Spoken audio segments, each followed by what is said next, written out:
بسم اللہ الرحمن ناول فگار عشقم ریٹر زویا شاہ قسم 41۔ ڈرتے ہوئے اس نے آنکھوں پر ہاتھ رکھے تھے۔ رات کے اس پیر سنسان روڈ پر گاڑی کے ٹائر کی چرر کرتی برے کی ناگوار آواز نے کانوں میں خجل پیدا کیے تھے۔ آپ ٹھیک ہیں؟ کار سے نکلتے ہوئے اس نے فکر سے بھرپور لہجے میں پوچھا تھا۔ اس نے گھبراتے ہوئے آنکھوں سے ہاتھ اٹھائے تھے۔ دونوں اپنی جگہ جام سے گئے تھے۔ وہ کچھ پل اپنی جگہ سن کھڑے رہنے کے بعد بغیر کوئی پرواہ کی دوڑتی اسے گلے لگاتی ہوئی روتی چلی گئی تھی۔ مرجان نے سنجیدگی سے لب بھینچتے ہوئے اس کے سر پر ہاتھ رکھتے ہوئے اسے تسلی دی۔ مرجان بھائی، ہمیں لے چلیں یہاں سے، جلدی، وہ ہمیں ڈھونڈ لے گا۔ کانپتے ہوئے اس نے ایک نظر پیچھے ہاسپٹل کی جانب دیکھ کر کہا تھا۔ مرجان نے بے یقینی سے اس کے برف کی طرح ٹھنڈے ہاتھوں کو چھوا۔ وہ برف کی طرح ٹھنڈی پڑ رہی تھی اور رنگ ایسے بدل گیا تھا جیسے اس کے وجود سے سارا خون نچوڑ لیا گیا ہو۔ پلیز ہمیں بچا لیں، وہ ہمیں مار دے گا۔ اس کے ہاتھ پکڑتی ہوئی وہ گھبرا کر بار بار آس پاس دیکھتی، جیسے کسی کے آنے کا خوف ہو، جیسے کوئی ایک پال میں اسے یہاں سے دوبارہ کسی ایسی جگہ لے جانا چاہتا ہو جہاں جانے سے وہ گریزاں تھی۔ مرجان نے سپاٹ نظروں سے سامنے دور تک نظر دوڑائی مگر کوئی بھی ایسا نہیں تھا جو اسے تلاش کر رہا ہو۔ تو آپ گاڑی میں بیٹھے، جلدی سے سر کو ہاں میں ہلاتے ہوئے وہ گاڑی میں بیٹھی تھی۔ چادر سے خود کو اچھی طرح چھپایا تھا، نظریں اب بھی اسی راستے پر ٹکی ہوئی تھی۔ وہ تھر تھر کانپ رہی تھی، اس کی ٹانگیں لرز رہی تھیں۔ مرجان نے ہمدردی سے اسے دیکھا اور پھر کار سٹارٹ کی۔ اس کا رخ کاظمی مینشن کی جانب تھا۔ اس کا ذہن میں ڈھیروں سوالات تھے مگر ان سب کے جواب اسے مینشن پہنچ کر ہی ملنے والے تھے، اس لیے اس نے ان سوالات کو پوچھنا فی الحال ضروری تصور نہ کیا تھا۔ وہ صرف اس سے دور بھاگنا چاہتی، بغیر یہ دھیان میں لائے کہ وہ تو اس کی قسمت میں لکھی جا چکی تھی۔ وہ کیسے بھاگ سکتی تھی اس سے دور؟ وہ تو اس کے نکاح میں تھی۔ وہ سنجیدگی سے تیز قدموں کے ساتھ آئی سی یو کی طرف بڑھ رہا تھا۔ دروازے کے ہینڈل پر ہاتھ ہی رکھا تھا جب ڈاکٹر فاخرہ بیچ میں آئی تھی۔ سوری سر، انہیں ابھی نیند کا انجیکشن دیا ہے، وہ بار بار کہتی۔ اسے نیند نہیں آ رہی اس لیے کرنا پڑا، وہ فی الحال سو رہی ہے، بہتر ہوگا اسے آرام کرنے دیا جائے۔ ڈاکٹر فاخرہ کی بات سن کر اس نے سنجیدگی سے گلاس ونڈو سے اندر جھانکا تھا۔ ڈاکٹر فاخرہ نے اس کی جگہ ایک اور پیشنٹ کو شفٹ کیا تھا جو دوسری جانب رخ مڑے چین کی نیند سو رہی تھی۔ شاویر کی کشادہ پیشانی پر بال پڑے تھے۔ وہ پوری دنیا بھیڑ میں اسے پہچان سکتا۔ آئی سی یو کا دروازہ سختی سے کھول کر وہ اندر داخل ہوا تھا۔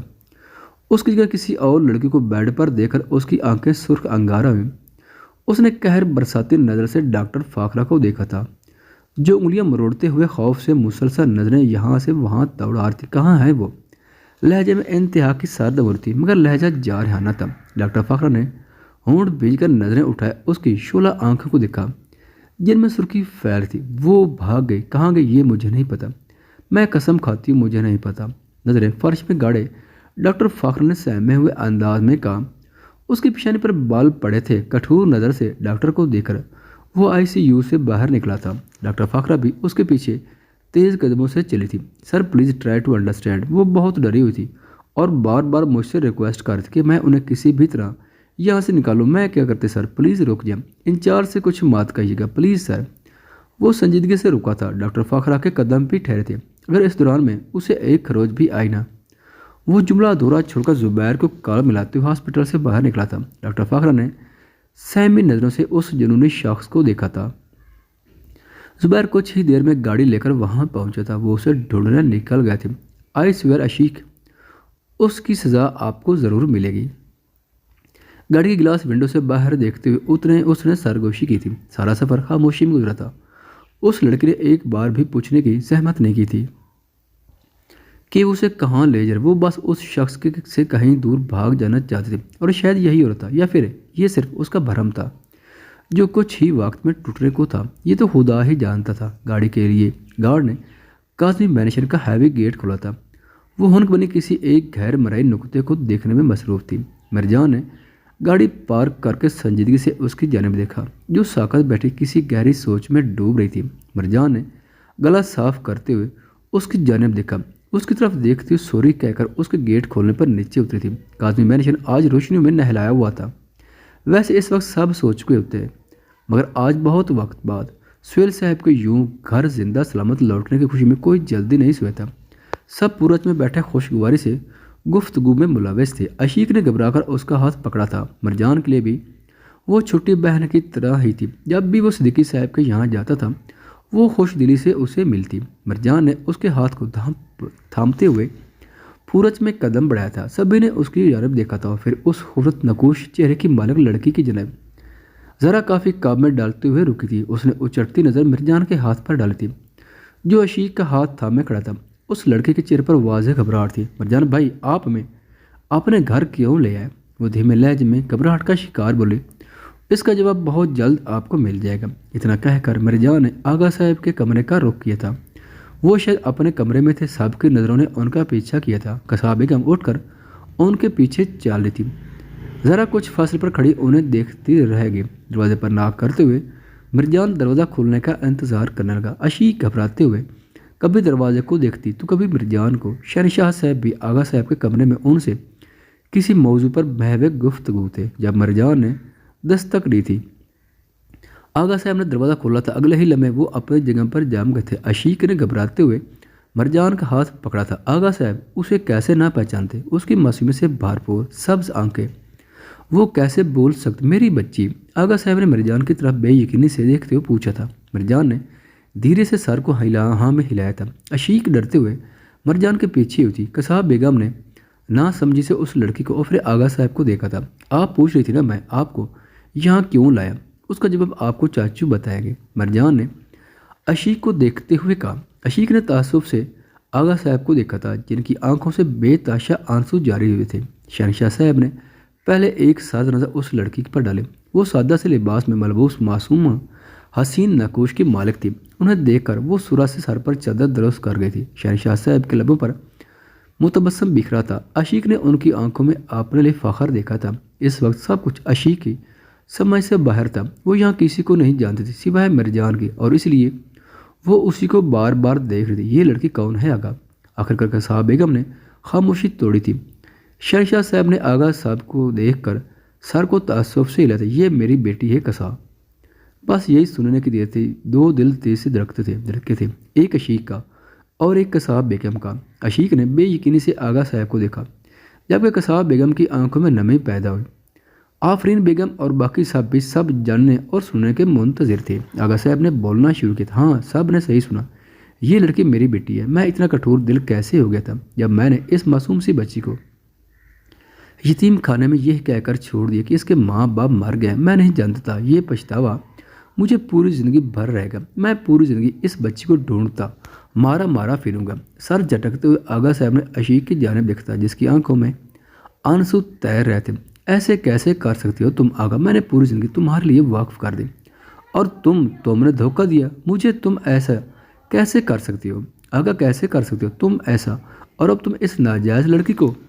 قصہ بیگم کی بات سن کر عشیق کی آنکھ سے ایک آنسو ٹوٹ کر اس کے گال پر گرا تھا۔ آغا صاحب کی آنکھوں میں آنسو کے ساتھ سرخی ابھری۔ ناجائز نہیں ہے، میری اولاد ہے، میری بچی ہے یہ، اور نکاح کیا تھا میں نے، گناہ نہیں تھا۔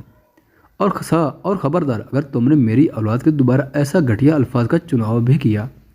آغا صاحب نے سخت تاثرات کے ساتھ قصہ بیگم کو چپ کروایا تھا۔ وہ ماریہ کا ہاتھ پکڑتی اسے وہاں سے کھینچ لے گئی تھی جبکہ ماریہ تیکھی نظر سے عشیق کو دیکھنا نہیں بھولی تھی۔ عشیق نے نم آنکھوں سے آغا صاحب کو اور پھر شہنشاہ صاحب کو دیکھا۔ شہنشاہ صاحب اس کے سر پر ہاتھ رکھتے اسے تسلی دیتے ہوئے قصہ بیگم اور ماریہ کی طرف بڑھ گئے تھے۔ آفرین بیگم اور یالے بھی ان کے ساتھ گئی تھی۔ آپ ہمارے بابا ہیں، آپ سچ کہہ رہے؟ عشیق نے ڈرتے ڈرتے پوچھا تھا جبکہ لفظ بابا پر آغا صاحب کی آنکھیں باہر آئی تھیں۔ انہوں نے نیچے جھکتے ہوئے اس کی چھوٹی سی پیشانی پر بوسہ دیا اور اسے سینے سے لگایا۔ عشیق روتے ہوئے ان کے سینے سے لگی، ہچکیاں لے رہی تھی۔ وہ یہی تو اس کی معصومیت تھی۔ اس نے آغا صاحب سے اسے یوں چھوڑ جانے کی شکایت نہیں کی تھی۔ وہ تو دل ہی دل میں اللہ کا شکر ادا کر رہی تھی۔ جہاں ایک طرف باپ کو کھونے کا صدمہ اس کے دل کو ریزہ ریزہ کرتا، وہاں اپنی فیملی سے دوبارہ ملنے پر اسے ایک سکون میسر آیا تھا۔ وہ اس شخص کو تو بھول گئی تھی جو اسے دیوانوں کی طرح اس وقت سنسان سڑکوں پر ڈھونڈ رہا تھا۔ آغا صاحب نے آج کے لیے عشیق کو اپنے ساتھ رہنے کا کہا تھا۔ وہ اپنی بیٹی سے جی بھر کر باتیں کرنا چاہتے تھے، اسے صاحب بتانا چاہتے تھے۔ وہ تھوڑی ہچکچاہٹ کے بعد مان گئی تھی۔ ایک ہفتے بعد زبیر ہاتھ میں بلیک فائل تھامے کمرے میں داخل ہوا تھا۔ وہ کمرہ جو کبھی خوبصورتی کی مثال ہوا کرتا آج بالکل بکھرا ہوا تھا۔ سارا سامان کسی نے بے دردی سے زمین بوس کیا تھا۔ کمرے کے کونے میں نیچے بیڈ تک ٹیک لگایا